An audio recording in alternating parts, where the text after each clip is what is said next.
ঠান্ডার দিন মানেও পিঠার সিজন আর এখন তো চুঙ্গা পিঠার সিজনও আই গেছি গিয়া এর লাগিয়া লই আইলা চুঙ্গার বাঁশ কিনিয়া আর আমরার গড়ও সিজনের ফার্স্ট চুঙ্গা পিঠা বন্ত আইস এর লাগিয়া লাগি গেলাম চুঙ্গার প্রিপারেশনও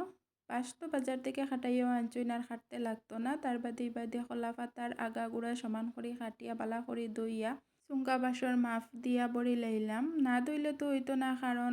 কলা পাতার দুলাবালি গুড়া কতটা দেখে দই লাইলে ভালা আর তো সবটা বড়া হয়ে গেছে কলা পাতা তার বাদে এইখানো স্টিকি রাইস মানে বিরইন চাউল দইছুন দইয়া তা নুন কিছু থাকে কোনো তাত ছোটো ছোটো পাথর থাকে এটা বাছিয়া তারপরে জল জড়ি গেল তো এখন আস্তে আস্তে বড়ি লাইলাম এক একটা পাবো আর কি চুঙ্গা বাঁশও আর বড়তে এমনভাবে বড়তে লাগবো কোনো যাতাইয়া বা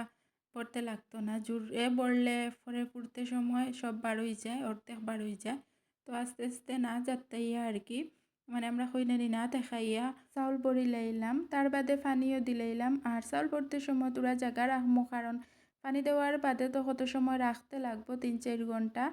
আর না রাখলেও হয় কিন্তু রাখলে বালা চুঙ্গা ফুটতে সময় সুবিধা হয় কম সময়ে পুরা হয়ে যায় তো রাখার কারণে যখন পানি দিমু চাউলে পানি পাইয়া আরও ফুলিয়া উঠবো তারপরে চুঙ্গা বাঁশর মুখি টেন বন্ধ করতে লাগবো ফুটতে সময় এর লাগে কিছু জায়গা রাখতে লাগে তো চাউল বড়াও শেষ চুঙ্গা বাঁশও পানি দেওয়াও শেষ আর ইপাই দিয়া চুঙ্গা ফুড়ার লাগে জায়গা রেডি হয়েছে কলা গাছ খাটিয়া আর খের দিয়া পুরা হইব তো এখন টাইম হয়ে গেছে পুরার চুঙ্গা বাঁশর সপ্তাহ পানি চাউল চেক করিয়া আর এখন মুখ বন্ধ করা হয়ে গেল ইয়া পুরার জায়গাত আনিয়া রাখলা আর পুরার সময় চুঙ্গা বাঁশর মুখর সাইড মানে সামনের সাইড যেটা এটা তোরা উঁচা সাইড আর গুড়ার সাইডটা তোরা নিচে দিয়া রাখতে লাগে না হইলে সব পানি পড়ে যাইব গিয়া আর সামনের সাইডও বালা কাপড় বা কিচ্ছু বিছাই লইলে হয়ে যাইব কারণ কিছু যাতাইয়া চুঙ্গা যদি বড়া হয় অর্ধেক ফুরার সময় বার হয়ে যায় তো বার হইয়া মাটিত পড়লে নষ্ট হয়ে যাইব কাপড়ও বা কিছু জিনিসের উপরে পড়লে উঠেই আনিয়া খাওয়া যায় লাগে আমরাও বিছাই লইলাম তো চুঙ্গার আগা গুড়া মিডিল বালা করিয়া উল্টাইয়া পাল্টাইয়া ফুরা হইল আর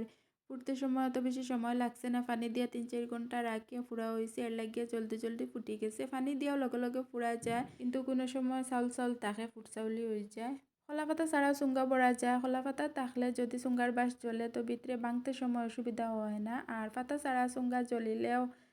মানে ভাঙতে সময় অসুবিধা হয়ে যায় লাগি যায় তারপরে ফুরার খালা চালি যেটা এটা লাগিয়া চুঙ্গার কালারও চেঞ্জ হয়ে যায় তো চুঙ্গা পুরা হয়ে গেল আর চুঙ্গার বাঁশ ঠান্ডা হওয়ার বাদে চুঙ্গা ভাঙ্গাত লাগলা গরম গরমও ভাঙ্গা যায় বাসও লাগি যায় ঠান্ডা হইলে বাসও লাগার চিন্তা থাকে না আর রেডি হয়ে গেল চুঙ্গা পিঠা আমি তো ফার্স্টে চা দিয়ে খাইলাম তারপরে চিকেন দিয়ে খাইলাম আর আটাইল দুধ দিয়ে চুঙ্গা পিঠা খাইতে খুব বেশি মজা লাগে আর একদিন বানাইলে খাইমু তো চুঙ্গা পিঠার ফুল প্রসেস দেখাইলাম ফার্স্ট টু লাস্ট কিলা লাগছে কমেন্ট করিয়ে জানাইবার ভিডিও ভালো লাগলে লাইক শেয়ার আর সাবস্ক্রাইব করবা।